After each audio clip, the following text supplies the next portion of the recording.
Cuando pactamos presupuestos con el gobierno de Sergio Marqués, con cuyo partido somos ahora socios en Unión Horas-Paz,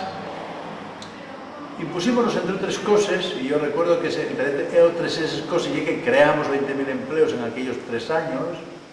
o que pusimos en marcha todas las carreteras que después se inauguraron hasta el 2011 por el gobierno socialista, digo que entre los nuestros objetivos estuvo convertido la aportación del turismo al Producto Interior Bruto asturiano en una variable importante, y pusimoslo en marcha, y en estos momentos tiene un peso de un 10% en el PIB, que no es una mala cosa. Hay que seguir aumentando esa participación del turismo. Para ello tenemos que conseguir muchas cosas: más calidad,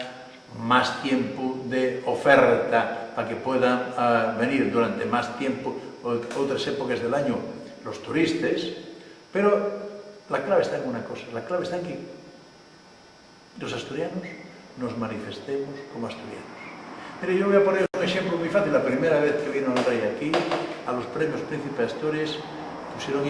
platos melifluos con nombres exóticos todos, y el rey pidió fabada. ¿Cuál era la cuestión? El que viene de fuera quiere conocer los platos asturianos, quiere conocer los museos asturianos, quiere tener la perspectiva asturiana de la historia, quiere conocer los nombres asturianos, quiere saber que va a un sitio distinto, que vale la pena ir a él. Por lo tanto,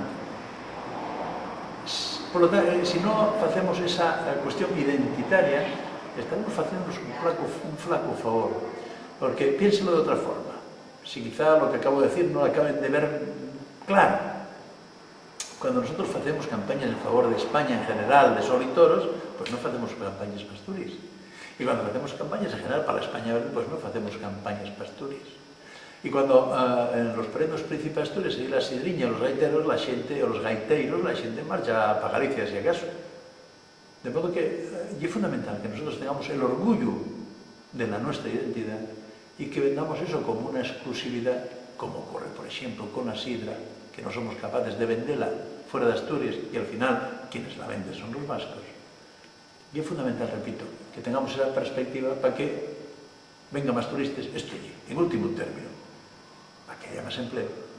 para que haya más riqueza y para que más asturianos puedan vivir aquí y podamos